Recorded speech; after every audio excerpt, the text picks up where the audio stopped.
Frederick Douglass, Prophet of Freedom, by David W. Blight. Introduction. Imagine for a moment that you are 16 years old. But you are not like any 16-year-old we know today. You are considered property, a piece of livestock. Your back is covered in scars from whippings so frequent you've lost count. For the past year, you've been under the control of a man known as a slave breaker, a man whose job is to crush your spirit so completely that you forget what it even means to be human.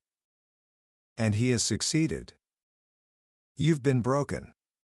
In body, in soul, in spirit. Your mind, once full of curiosity and light, has grown dim. The desire to read, to learn, has vanished. You find yourself looking at the animals in the field with envy, wishing you were a beast, because at least a beast doesn't have to think about its own wretched condition. You have become, in your own words, a brute. Then one day, after yet another savage beating, something inside you snaps. The man comes at you again, but this time, you don't cower. You fight back. For 2 solid hours, you and the slave breaker are locked in a desperate, violent struggle in a dusty barnyard. He is a grown man, but you are fueled by a year of suppressed rage and a lifetime of injustice. You grab him by the throat, and for the first time, you see fear in his eyes. When the fight is over, though you are bruised and bleeding, you are not defeated. In fact, you feel something you haven't felt in a long, long time. You feel alive.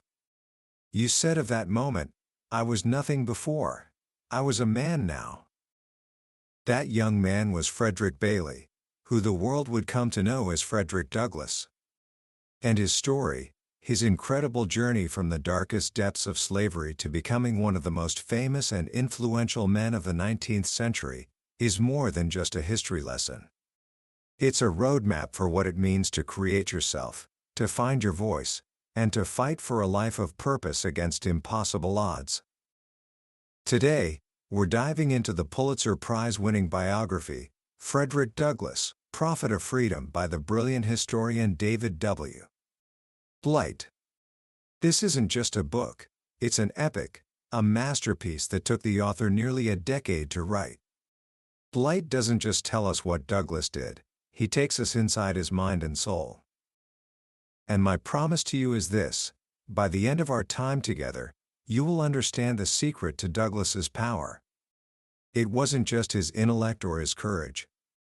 It was his profound understanding of how to use words as a weapon, how to turn pain into purpose, and how to become a prophet who could not only see the future but bend it to his will. This is the story of how a man who wasn't supposed to learn the alphabet wrote his name across the pages of history. Book summary. To understand Frederick Douglass, you have to start in the darkness. You have to understand what he came from. He was born into a world designed to erase him, to make him invisible, to deny his very humanity. He was born Frederick Augustus Washington Bailey in 1818, on a lonely plantation on the eastern shore of Maryland. He never knew his birthday. He said that genealogical trees do not flourish among slaves. Think about that for a moment. Not knowing when you were born. It's like starting life without a beginning. His mother, Harriet Bailey, was a stranger to him. She worked on a farm 12 miles away, and he remembered her visiting him only a handful of times, walking all that way in the dead of night, just to hold him for a few hours before she had to be back in the fields by morning. He last saw her when he was about 7 years old. She died shortly after, and he wasn't even allowed to go to her burial. He wrote, "Slavery had made my mother who bore me into a myth." And his father? He never knew for sure, but it was an open secret that his father was a white man, very likely his own master, Aaron Anthony. This was the twisted, cruel reality of slavery. A system where a man could own his own child as property.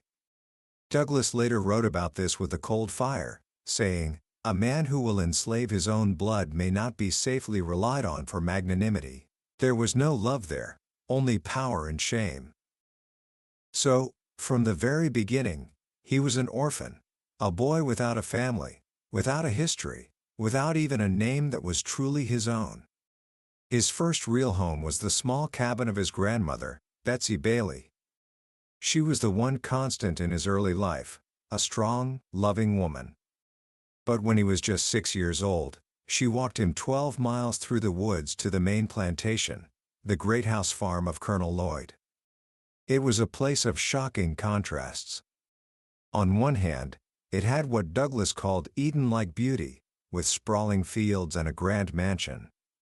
But it was also a place of unimaginable cruelty. It was here that the young boy witnessed the true face of slavery. One morning, he was awakened by horrific screams. Peeking through the cracks of a closet, he saw his own master, Aaron Anthony, whipping his young Aunt Hester, who was stripped to the waist and tied to a joist. The man beat her until her back was a mess of blood, all because she had dared to meet with a young man she loved. Douglass said that morning was his entrance into the hell of slavery. He was only 6 or 7 years old. He saw overseers who were cold, calculated tyrants. He tells the story of an overseer named Gore, who shot a slave named Denby in the face for refusing to come out of a creek after being whipped. There was no trial. No consequences. A slave's life was worth nothing.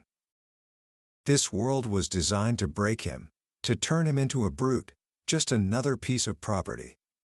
He was cold, hungry, and wore nothing but a rough linen shirt. He ate cornmeal mush out of a trough, like a pig. He wrote that in the winter, his feet were so cracked with frost that the pen with which I am writing might be laid in the gashes. But then, something happened. A stroke of luck, or perhaps destiny. When he was about 8 years old, he was sent to Baltimore to live with Hugh and Sophia Auld, relatives of his master. And in Baltimore, his entire world changed.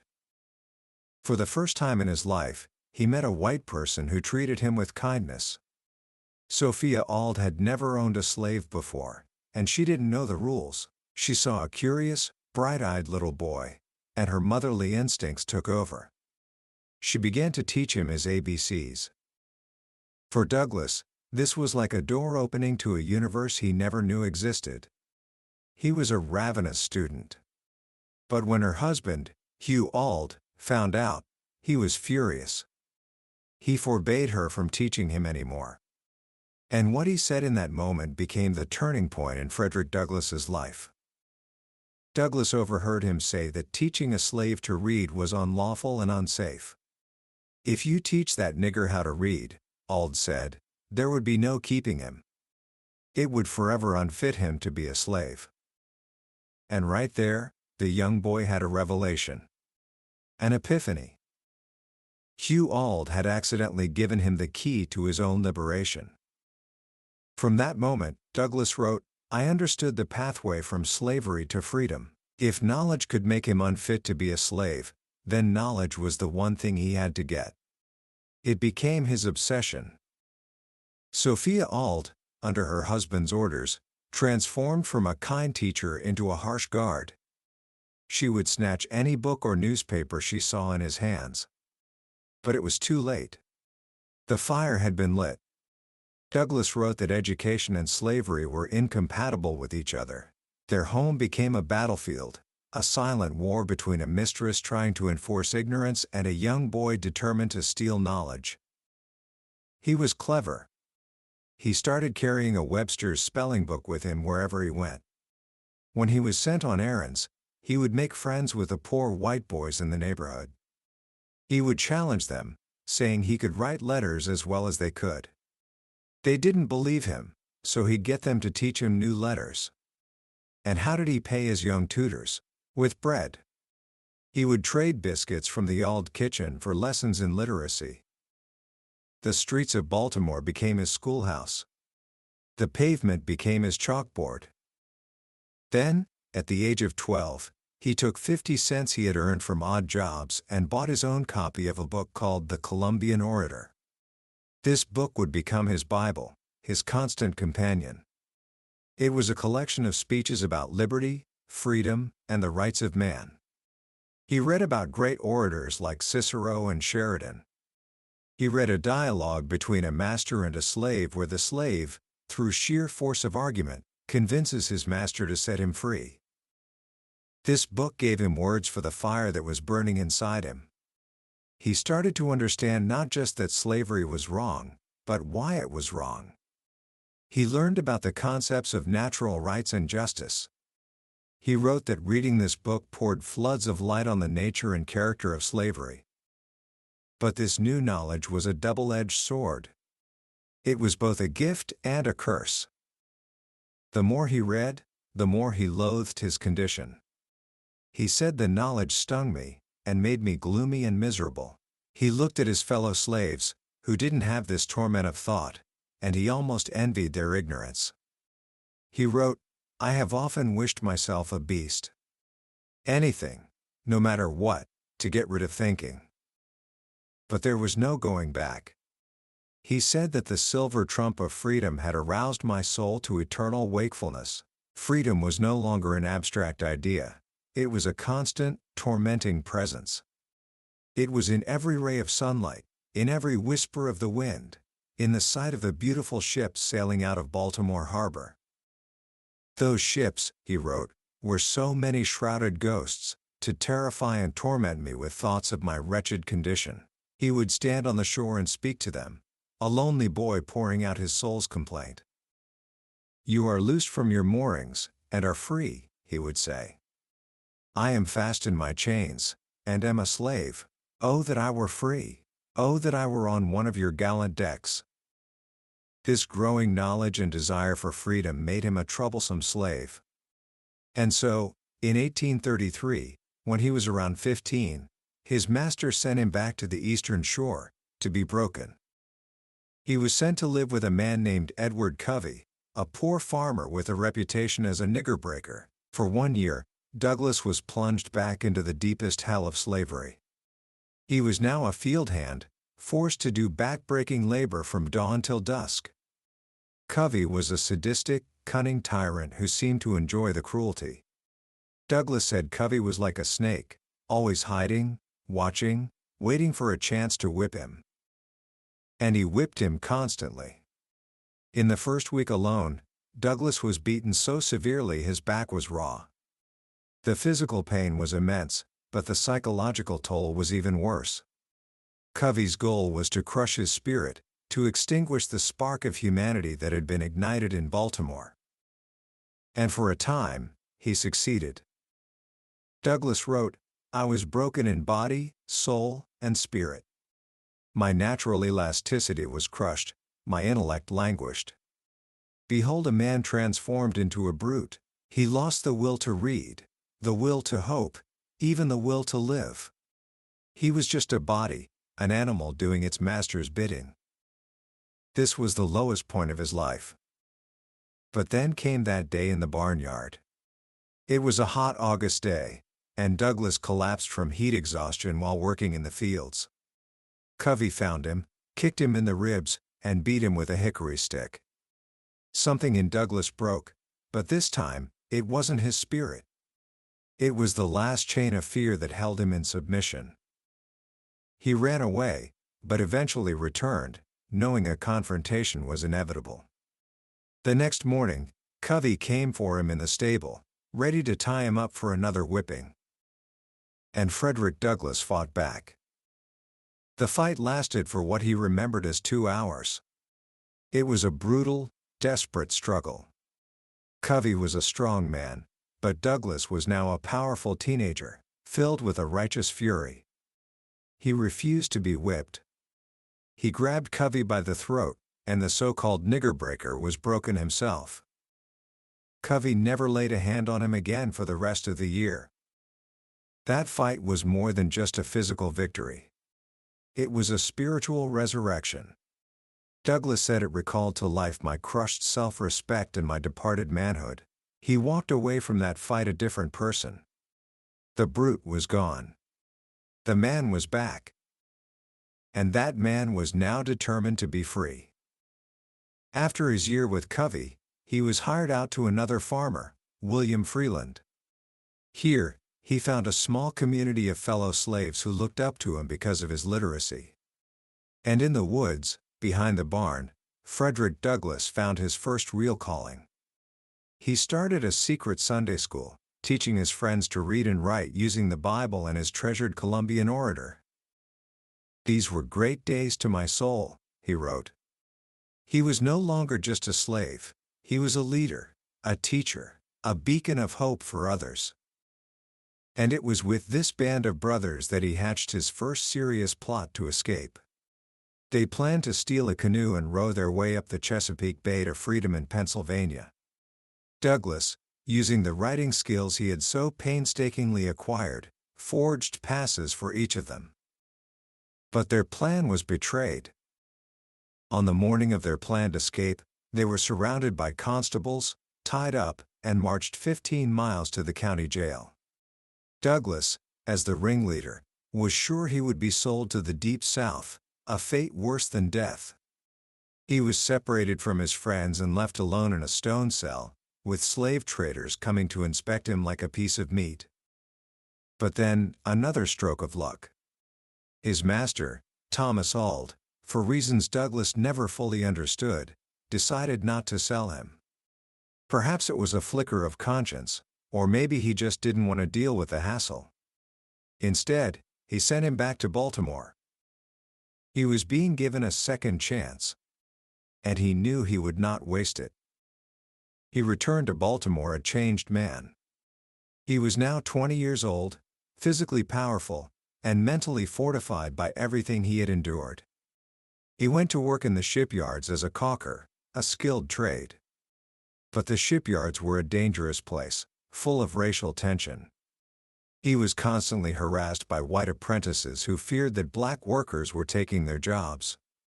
After being brutally beaten by 4 men, he learned another hard lesson: the law would not protect him. A black man could not testify against a white man in court.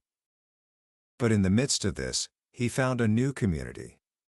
He joined the East Baltimore Mental Improvement Society, a debating club for free black men. Here, he could sharpen his mind and his voice, debating the great issues of the day. And it was here that he met Anna Murray.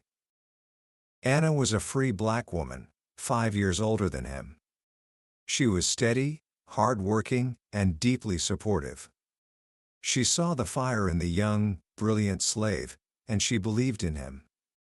They fell in love and planned a life together, a life in freedom. Anna used her own savings to help fund his escape. Douglass knew he couldn't wait for his master to grant him his freedom. He had to take it. So, on September 3, 1838, dressed as a sailor, carrying a sailor's protection paper borrowed from a free black friend, Frederick Bailey boarded a train heading north. The journey was terrifying.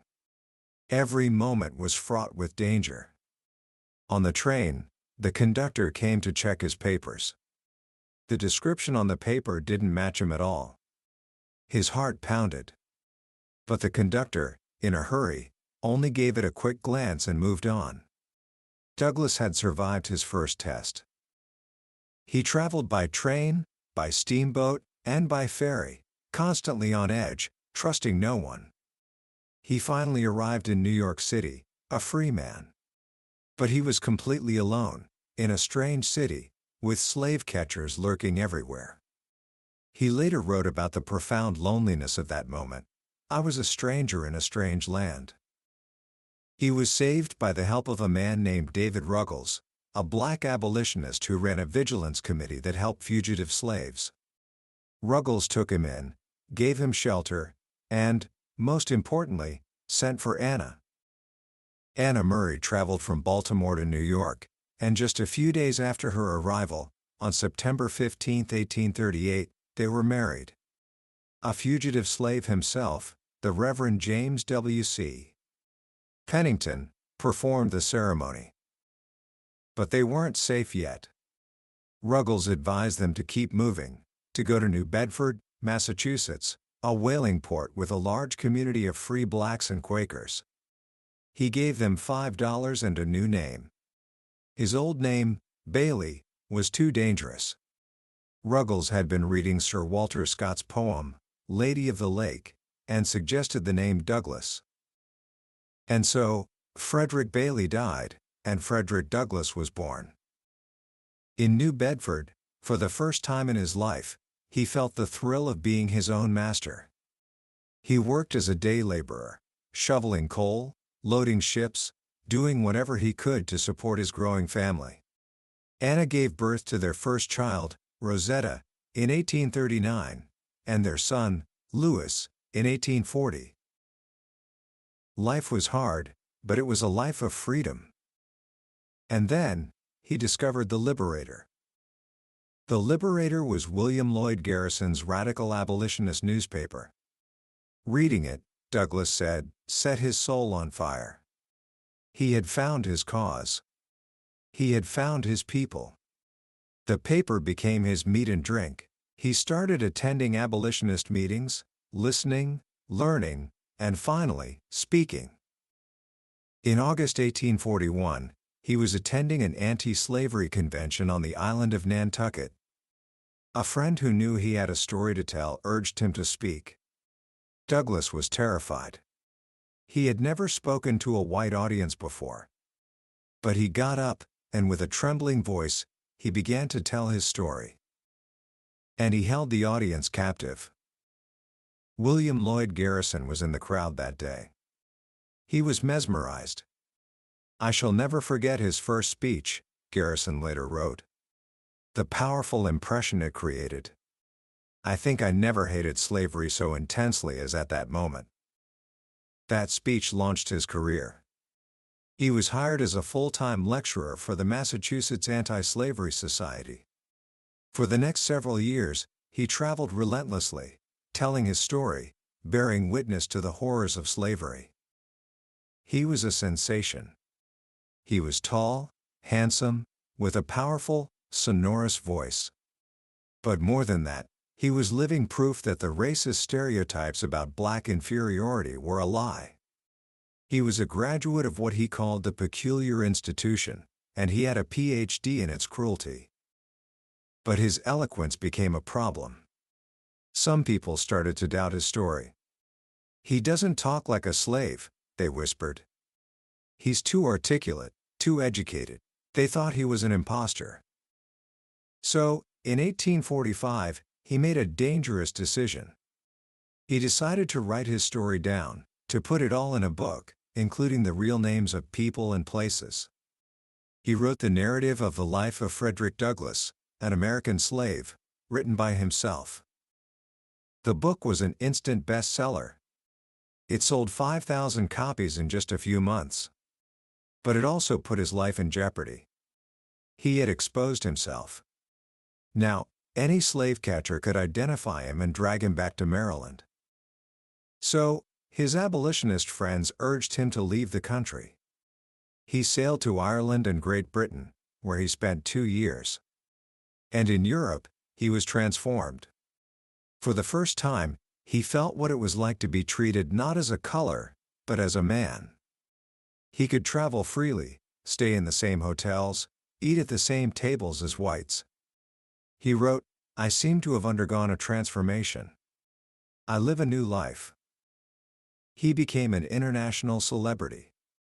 He spoke to massive crowds, raising awareness and money for the abolitionist cause. And while he was there, his British friends did something extraordinary.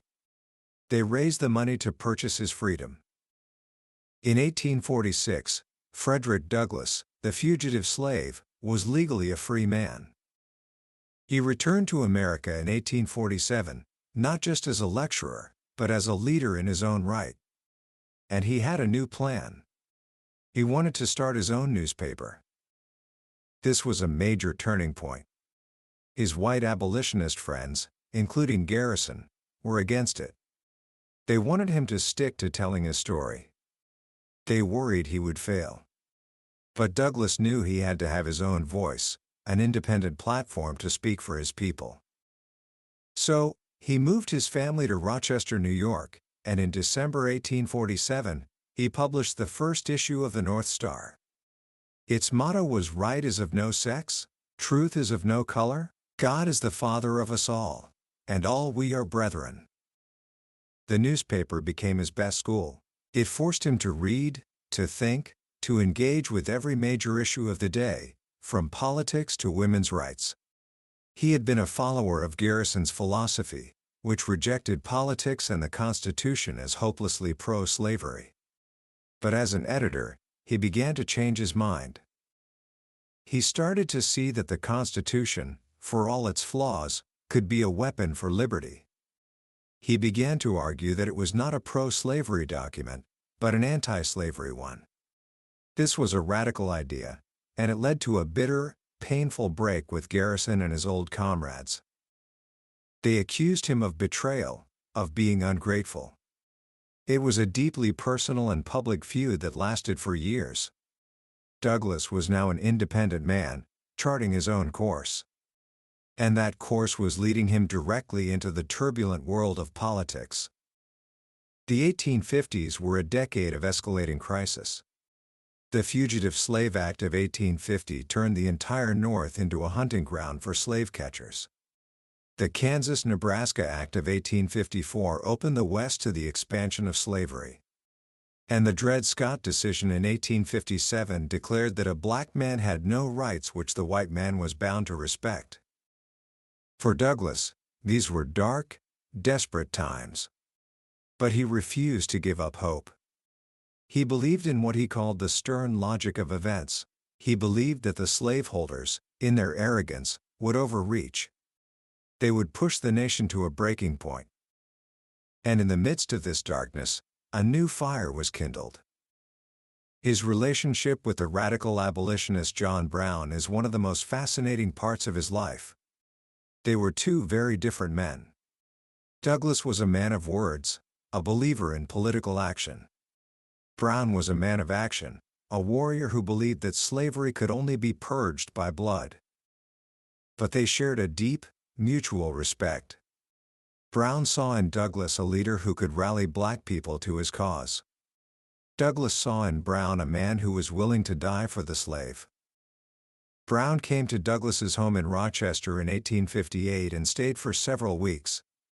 It was there that he laid out his plan for a raid on the federal arsenal at Harper's Ferry, Virginia. He wanted to spark a massive slave insurrection that would spread through the South. And he wanted Douglass to join him. This was the ultimate test of Douglass's convictions. He had preached resistance. He had called for the blood of tyrants, but this was different. This was a direct, violent attack on the federal government. In August 1859, they met for the last time in a secret meeting in an old stone quarry. Brown made his final plea. "When I strike," he said, "the bees will begin to swarm, and I shall want you to help hive them." But Douglass refused. He told Brown that the raid was a perfect steel trap. It would fail, and he would be killed. "I could live for the slave," Douglass later wrote. John Brown could die for the slave.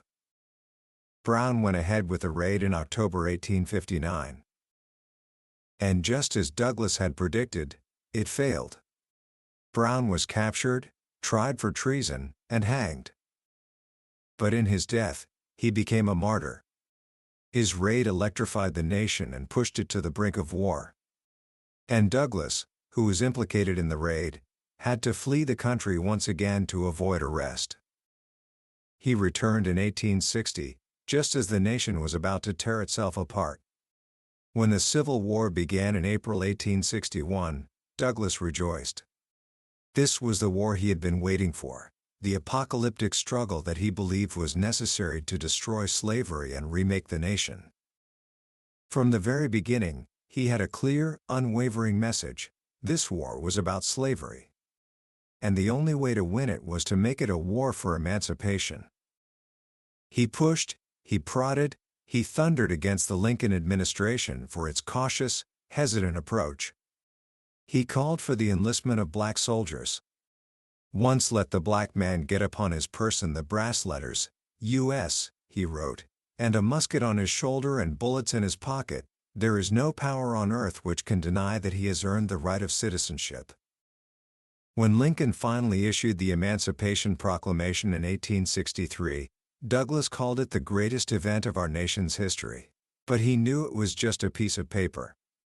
It had to be made real with iron, lead, and fire. And so, he became a recruiter, traveling across the North, urging black men to enlist. Among the first to sign up were his own two sons, Lewis and Charles. Douglass, the father, was sending his own children to the grave, to fight for the freedom of their people. His sons fought with the famed 54th Massachusetts Regiment, the first black regiment raised in the North. And at the bloody assault on Fort Wagner in South Carolina in July 1863, Lewis was there, in the thick of the fight, as their white colonel, Robert Gould Shaw, was killed. The 54th suffered horrific casualties, but their bravery proved to a skeptical nation that black men could and would fight for their own freedom. Douglass's relationship with Abraham Lincoln is a story in itself. At first, he was a harsh critic, blasting Lincoln for his slowness, for his talk of colonization. But over time, he came to see the president's deep moral core and his political genius. He met with Lincoln at the White House 3 times. Imagine that. The former slave, standing in the executive mansion, advising the most powerful man in the world. At their second meeting, in the dark summer of 1864 when the war was going badly and Lincoln feared he would lose the election, the president asked for Douglass's help. He wanted Douglass to organize a plan to get as many slaves as possible to escape to Union lines before the election, in case he lost and a negotiated peace left them in bondage. That meeting changed everything for Douglass. He saw that Lincoln was not just a politician, he was a man committed to the cause of freedom. From that day on, Douglass was a loyal supporter. When the war ended and Lincoln was assassinated, Douglass mourned him as a great and good man. But he knew the work was not over. The struggle for freedom had entered a new phase, Reconstruction. And in many ways, this was an even harder fight. Douglass's message was clear: slavery is not abolished until the black man has the ballot. He knew that without political power, without the right to vote, the freedom of the ex-slaves would be a cruel joke. He became a powerful voice for the Republican Party, the party of Lincoln and emancipation. He moved to Washington, D.C., and for the rest of his life, he was a political insider, a man with access to presidents and senators. He held several federal appointments, including Marshal of the District of Columbia and Minister to Haiti. But he never lost his radical fire. He never stopped being the prophet of freedom. In his later years, he became known as the Sage of Anacostia, the grand old man of the civil rights struggle. He lived in a beautiful house on a hill called Cedar Hill, overlooking the Capitol. But he was never content to rest on his laurels. He saw the betrayal of Reconstruction, the rise of Jim Crow, the terror of lynching. And he fought back with the one weapon he had always trusted, his voice. He spoke out against injustice, against complacency, against the nation's forgetting of what the Civil War was all about. He was a living monument, a constant reminder of the price of freedom. His private life was complex and often filled with sorrow. His first wife, Anna, who had been his rock for 44 years, died in 1882. She had been the anchor of his tumultuous life, the quiet center of his storm. 18 months later, he did something that shocked both the black and white worlds. He married Helen Pitts, a white woman who had been his secretary. She was a well-educated woman, an abolitionist, and a suffragist. And she was 20 years younger than him. The marriage caused a scandal. He was condemned by many in his own race. But Douglass was defiant. He said his first wife was the color of my mother, and the second, the color of my father. He spent his final years traveling, writing, and speaking. He was a born traveler, journeying through Europe and even to Egypt, marveling at the pyramids and reflecting on the ancient story of slavery and exodus. Until the very end, he was a fighter. On the last day of his life, February 20, 1895, he attended a meeting of the National Council of Women in Washington, D.C. He came home in the late afternoon, full of energy, excited about the speeches he had heard. As he was in his front hall, demonstrating one of the speeches to his wife Helen, he collapsed and died of a massive heart attack. The prophet was silent. But his words, and his story, would live on forever. Commentary. So, what do we take away from a life as immense and as powerful as Frederick Douglass's? This book, Prophet of Freedom, is more than 800 pages long, and we've only just scratched the surface. But there are a few core lessons that I think are so vital, especially for you, right now, as you're figuring out who you are and what you want to do with your life. The first, and perhaps the most important, is the incredible power of literacy. Think about it. For Douglass, learning to read wasn't a chore. It wasn't something he had to do for school. It was the key that unlocked his own mind. It was the weapon he used to fight for his own soul. Hugh Auld was right. Learning to read did, in fact, make him unfit to be a slave. Because once you can read, once you can access the ideas and stories of others, you can begin to question the world you've been given. You can begin to imagine a different reality. So, I want you to ask yourself, what is your literacy? What is the skill, the knowledge, the thing that, if you master it, will make you unfit for an ordinary life? It might be learning to code. It might be mastering a musical instrument. It might be learning how to speak publicly with confidence. Whatever it is, pursue it with the same hunger that Douglass pursued the alphabet. Because that is the true source of your freedom. The second lesson is about the nature of struggle. Douglass once said something that has stayed with me for years. If there is no struggle, there is no progress. We live in a world that often tells us to seek comfort, to avoid difficulty. But Douglass's life teaches us the opposite. It was in the moments of greatest struggle, the fight with Covey, the terror of his escape, the constant battles against racism, that he grew the most. He didn't just endure his struggles, he used them. He transformed them into fuel. He understood that power concedes nothing without a demand. So, don't be afraid of the struggles in your own life. Don't run from the things that are hard. That's where your character is forged. That's where your progress is made.